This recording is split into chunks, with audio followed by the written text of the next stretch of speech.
دا د پلچرخي مشهور زندان دی. څه باندې 2 کاله وړاندې به یې د نوم په اورېدلو سره خلکو په ذهنونو کې د وحشت، ظلم او بېلابېل ډوله وهمونه تصورول.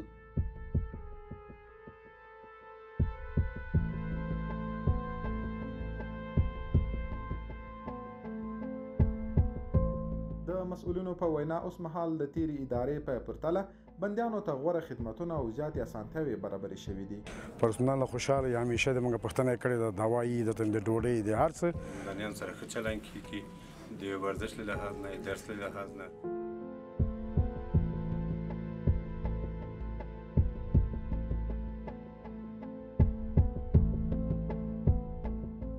د ښځینه زندانیانو د ماشومانو د روزنې په پار تازه دغه وړکتون او تعلیمي مرکز فعالیت پیل کړی.